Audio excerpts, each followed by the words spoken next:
Hello दोस्तों, नमस्कार। दोस्तों, हमारी जो एनसीईआरटी की जो क्रैश कोर्स सीरीज चल रही है, इसमें हमारा आज का जो टॉपिक है वो हम इंडियन पॉलिटी हम स्टार्ट कर रहे हैं। तो इसमें हमारा आज का टॉपिक रहेगा भारत का संवैधानिक विकास। तो चलिए शुरू करते हैं। देखिए, जो रेगुलेटिंग इसमें जो पहला पॉइंट है, रेगुलेटिंग एक्ट 1773 के तहत सर्वोच्च न्यायालय की स्थापना कहाँ पे की गई थी? तो सर्वोच्च न्यायालय की जो उसमें स्थापना की गई थी वो की गई थी कलकत्ता में की गई थी। और कब की गई थी? 1774 में की गई थी। ठीक, ये इंपॉर्टेंट क्वेश्चन है। उसके अलावा देख लीजिए, भारतीयों को भारत के प्रशासन में भाग लेने का अधिकार किस अधिनियम के तहत प्राप्त हुआ था? तो भारतीयों को भारत के प्रशासन में भाग लेने का अधिकार चार्टर एक्ट 1833 यानी चार्टर एक्ट 1833 के तहत मिला था। और आपको पता भी होगा कि चार्टर एक्ट 1833 के तहत ही भारत का जो गवर्नर जो बंगाल का गवर्नर था उसको गवर्नर जनरल कहा गया था। विलियम बेंटिक ऐसे पहले गवर्नर जनरल बने थे। ठीक, उसके अलावा देखिए, भारतीय विधान परिषद को बजट पर बहस करने की शक्ति, तो भारतीय जो विधान परिषद है इसको बजट पर बहस करने की शक्ति भारत परिषद अधिनियम 1892 के तहत मिली थी। और यहाँ से क्वेश्चन और बन के आता है कि बहस करने की शक्ति तो 1892 के तहत मिली थी, लेकिन इस पर अनुपूरक प्रश्न पूछने यानी कि उस पर काउंटर क्वेश्चन पूछने की जो अनुमति थी वो चार्टर एक्ट 1909 यानी कह सकते हैं कि मार्ले मिंटो अधिनियम 1909 के तहत मिली थी। ठीक, उसके अलावा देख लीजिए, केंद्रीय विधानमंडल सर्वप्रथम किस अधिनियम द्वारा द्विसदनी बनाया गया था? यानी भारत में द्विसदनी व्यवस्था को कब लागू किया गया था? 1919 मॉर्टन चेम्सफोर्ड सुधार अधिनियम 1919 के तहत क्या हुआ था? केंद्रीय मंत्रिमंडल को सबसे पहले द्विसदनी बनाया गया था। ठीक, उसके अलावा देख लीजिए, भारत के राष्ट्रपति का अध्यादेश निर्गत करने की शक्ति कहाँ से प्रेरित है? तो जो अध्यादेश होता है आपको पता ही है, जो राष्ट्रपति अध्यादेश जो जारी करता है आर्टिकल 123 के तहत जारी करता है। और राज्यपाल की बात करेंगे तो 213 के तहत जारी करता है। तो राष्ट्रपति का जो अध्यादेश होता है वो जारी करने की शक्ति कहाँ से प्रेरित है? भारत परिषद अधिनियम जो होता है आपका 1935। आपको पता है कि इसी से लगभग 70% संविधान हमारा क्या है? भारत शासन अधिनियम 1935 से ही प्रेरित है। ठीक, उसके अलावा देख लीजिए, भारत का जो संवैधानिक विकास था इसमें क्या था कि ईस्ट इंडिया कंपनी के अंतर्गत जितने भी एक्ट आए उनको क्या कहा गया? चार्टर एक्ट के नाम से जाना गया था। और ये चार्टर एक्ट क्या होते हैं? 1773 से लेकर चाहे 1784 का हो, 1793, 1813 का, 1833 और 1853 का। ठीक, ये सारे चार्टर एक्ट थे। उसके बाद क्या होता है? 1 नवंबर 1858, ठीक, 1 नवंबर 1858 को क्या होता है? इलाहाबाद दरबार में जो है लॉर्ड कैनिंग के द्वारा घोषणा कर दी जाती है। और सारा जो भारत का शासन होता है किसके पास चला जाता है? ब्रिटिश क्राउन के पास चला जाता है।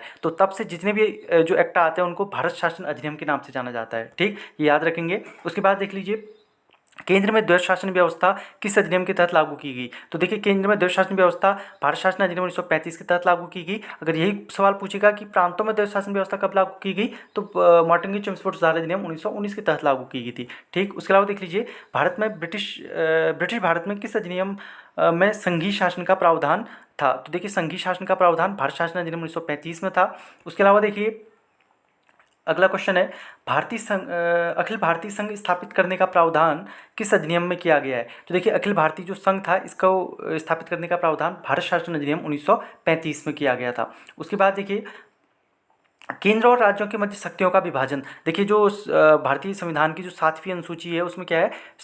सूचियों के बारे में विवरण है, जिसमें जो केंद्र और राज्य के मध्य जो शक्तियों का विवरण है इन्हीं सूचियों में इसका जिक्र दिया गया है। 3 सूची है आपका, केंद्र सूची, राज्य सूची और समवर्ती सूची। तो ये जो सूचियाँ हैं इसमें समवर्ती सूची तो ऑस्ट्रेलिया से ली गई है, बाकी जो इस सूचियों का विवरण है कहाँ से लिया गया है? भारत सरकार अधिनियम 1935 से ही लिया गया है। ठीक, उसके बाद देख लीजिए, एक निर्वाचित संविधान सभा द्वारा भारत के संविधान का निर्माण करने का प्रस्ताव किसके द्वारा किया गया था? तो देखिए, संविधान सभा के द्वारा संविधान बनाया जाएगा ऐसा किसने कहा था?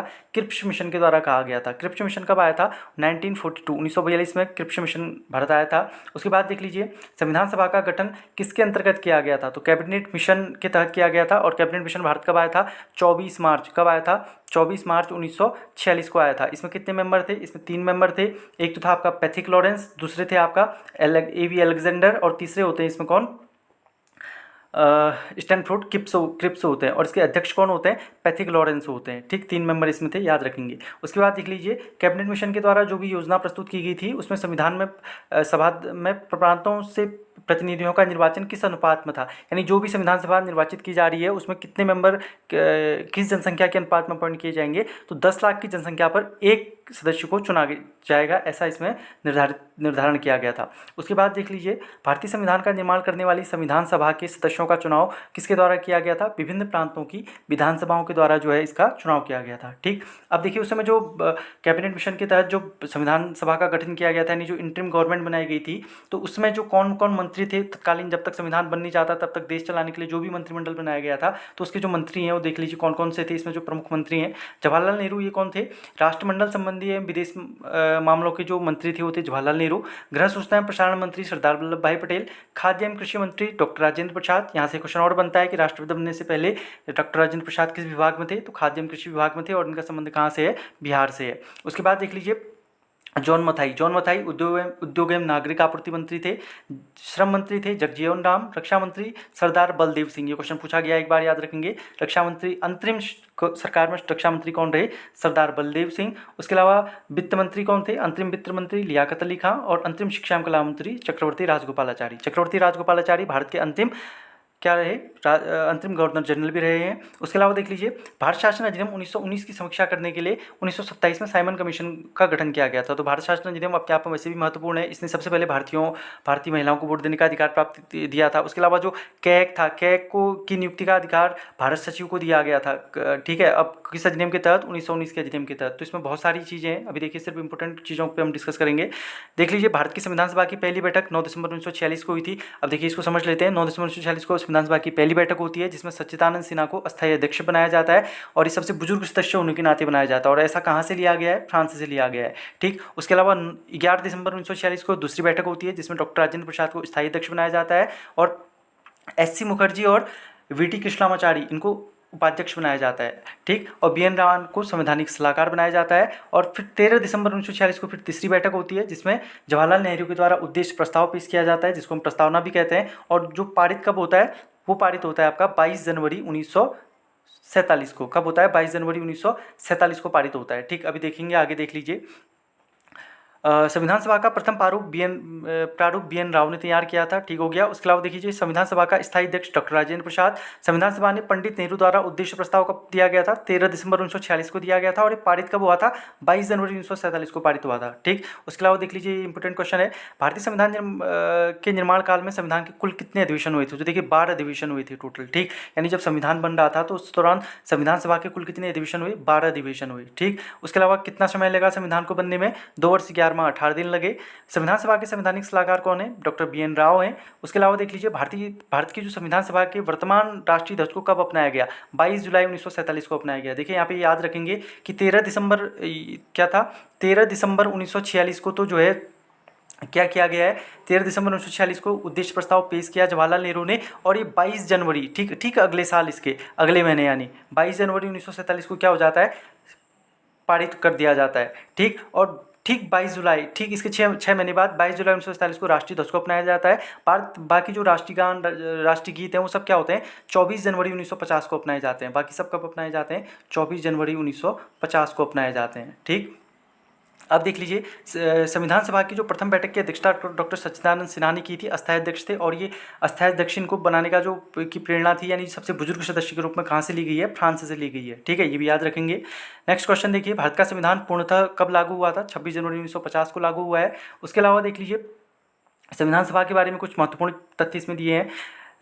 9 दिसंबर 1946 को संविधान सभा की पहली बैठक होती है, ठीक हो गया। अब देखिए जो पहली बैठक तो होती है, लेकिन इसमें क्या होता है, मुस्लिम लीग नहीं आती है, और इसीलिए विंस्टन चर्चिल ने कहा भी था कि ऐसा लग रहा है कि क्या है, ये एक ऐसी दुल्हन है जिसका क्या है, दूल्हा ही गायब है। कुछ ऐसा स्टेटमेंट किसने दिया था, विंस्टन चर्चिल ने दिया था, ठीक। तो उसके अलावा देख लीजिए 9 दिसंबर 1946 को संविधान सभा की पहली बैठक होती है, सच्चिदानंद सिन्हा को अस्थायी अध्यक्ष बनाया जाता है।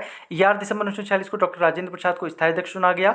संविधान निर्माण का प्रारंभ 13 दिसंबर 1946 को पंडित नेहरू के द्वारा प्रस्तुत उद्देश्य प्रस्ताव, जिसको हम प्रस्तावना के रूप में भी जानते हैं, उसके रूप में हुआ था। और 22 जनवरी 1947 को इसको पारित कर दिया गया था। 26 नवंबर 1949 को इसको अंगीकृत किया गया, और 26 जनवरी 1950 को इसको पूर्णतः लागू किया गया। ये सभी लोग आप इसको जानते हैं पहले से, तो इसको ज़्यादा डिटेल में देखने की ज़रूरत नहीं है। अब देखते हैं आगे, देखिए 26 नवंबर 1949 को भारतीय संविधान किसके द्वारा अधिनियमित किया गया था, तो संविधान सभा के द्वारा इसको क्या किया गया था, अधिनियमित किया गया था। कुछ आर्टिकल इसमें लागू भी कर दिए गए थे, लगभग 15 आर्टिकल ऐसे थे जिनको 26 नवंबर 1945 से लागू कर दिया गया था, ठीक। उसके अलावा देखिए जनगण मन को राष्ट्रगान के रूप में कब अपनाया गया, 24 जनवरी 1950 को अपनाया गया। इसी दिन राष्ट्रीय गीत को भी अपनाया गया, ठीक। भारत सरकार द्वारा अशोक स्तंभ का राष्ट्रीय चिन्ह के रूप में कब अंगीकृत किया गया, ये 26 जनवरी 1950 को अंगीकृत किया गया। ठीक है, तीनों चीज़ें यहाँ पे आपने समझ ली होंगी।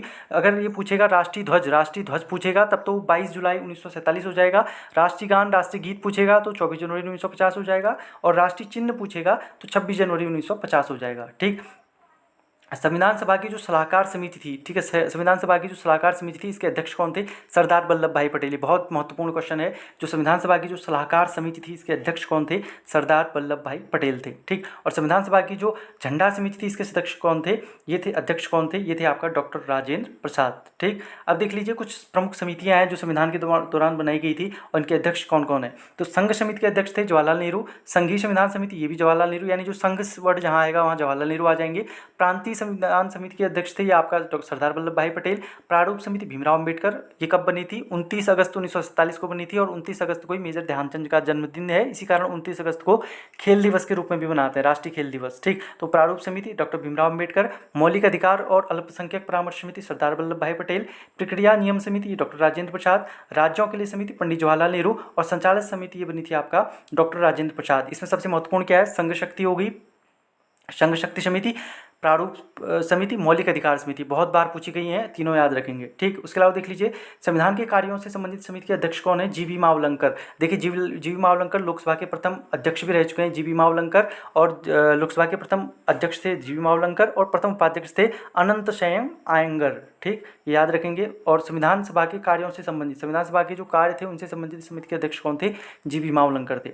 बी आर अम्बेडकर की अध्यक्षता में संविधान सभा की प्रारूप समिति के 6 अन्य सदस्य थे।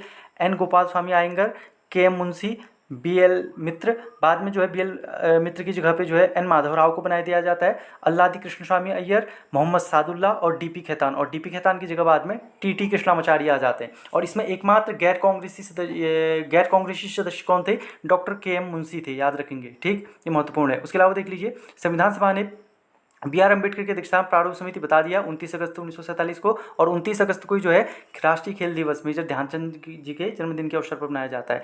अब देख लीजिए डॉक्टर बी आर अम्बेडकर का संविधान सभा में निर्वाचन किस प्रेसिडेंसी से हुआ था? तो बम्बई प्रेसिडेंसी से चुने गए थे। ठीक है, ये कहाँ से चुने गए थे? बम्बई प्रेसिडेंसी से चुने गए थे। ठीक, इनके बारे में एक महत्वपूर्ण तथ्य ये भी है बी आर अम्बेडकर के बारे में। देखिए बम्बई प्रेसिडेंसी से शुरुआत में नहीं जीते थे, इनके बारे में एक कहानी है, देख ले, इसको डिस्कस कर लेते हैं यहाँ पे। जो बी आर अम्बेडकर थे शुरुआत में बॉम्बे से टिकट लड़ते हैं संवैधानिक सभा के चुनाव, लेकिन ये हार जाते हैं वहाँ से।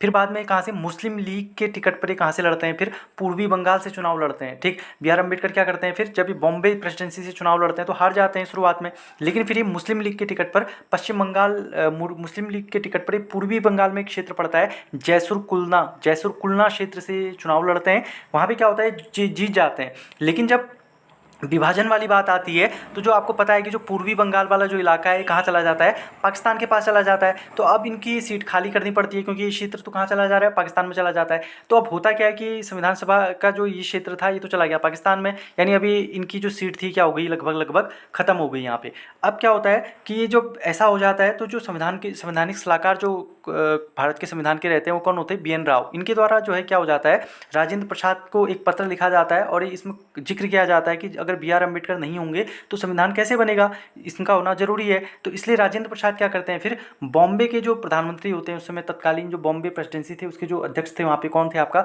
एक कोई रेवर नाम से एक व्यक्ति होते हैं, बीजी रेवर करके एक होते हैं, उनको पत्र लिखते हैं और कहते हैं कि आप क्या करो, बॉम्बे की सीट खाली करवाओ ताकि अम्बेडकर को हम कहाँ से कर सकें, वहाँ से चुनाव लड़ा सकें। तो जो बॉम्बे सीट उस समय जो बॉम्बे सीट से जो चुनाव जीत के आए होते हैं वो होते हैं आपका एम आर जयकर। कौन होते हैं? एम आर जयकर होते हैं। और एम आर जयकर के को सीट खाली करने को कहा जाता है और जब इस सीट छोड़ते हैं तो उसके बाद फिर बी आर अम्बेडकर बॉम्बे से चुनाव लड़ते हैं। ठीक, तो यहाँ पे कभी कभी क्वेश्चन बनता भी है कि बी आर अम्बेडकर ने शुरुआती रूप से संविधान सभा में चुनाव कहाँ से लड़ा था?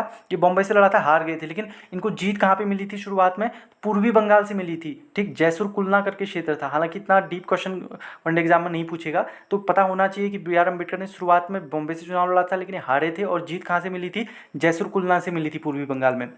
जब वो क्षेत्र विभाजन के बाद पाकिस्तान में चला गया तो फिर से ही दोबारा बॉम्बे प्रेसिडेंसी से लड़े थे, तब इनका निर्वाचन दोबारा बॉम्बे प्रेसिडेंसी से हुआ था। नहीं तो पहली बार इनका निर्वाचन कहाँ से हुआ है? पूर्वी बंगाल से हुआ है। ठीक, ये कन्फ्यूजन यहाँ पे क्रिएट होता है तो इसको क्लियर कर दिया। ठीक, अब आगे चलते हैं। देखिए भारत का संविधान मूलतः दो भाषाओं हिंदी तथा अंग्रेजी में लिखा गया है और सभी सदस्यों ने इसे इन दोनों प्रतियों पर हस्ताक्षर किए हैं। तो देखिए क्वेश्चन भी पूछा गया है कि जो भारत का संविधान था किन भाषाओं में लिखा गया है, हिंदी और अंग्रेजी दोनों भाषाओं में लिखा गया है। ठीक, और जो इसके जो जितने भी मेंबर थे इन सभी ने जो है इन दोनों प्रतियों में साइन किए हैं। ठीक, अब देख लीजिए नेक्स्ट चैप्टर है इसमें संविधान के विभिन्न प्रावधान व उनके स्रोत। ठीक, ये चैप्टर बहुत इंपॉर्टेंट है और ये छोटा सा टॉपिक है, इसको हम क्लियर करते हैं। देखिए इसमें जो पहला टॉपिक है, अब देखिए मौलिक कर्तव्य, क्या कह रहा है मौलिक कर्तव्य। तो इसमें दो चीज़ें आती हैं। देखिए एक आता है FR फंडामेंटल राइट्स यानी मूल अधिकार, ये तो लिए गए हैं आपका USA अमेरिका से लिए गए हैं, और दूसरी आते हैं आपका FD फंडामेंटल ड्यूटी, ये ली गई है आपका रसिया से। तो जब भी अधिकारों की बात होगी तो क्या होगा, अमेरिका के पास जाएंगे, और जब भी कर्तव्यों की बात आएगी तो रशिया के पास पहुंच जाएंगे। ठीक,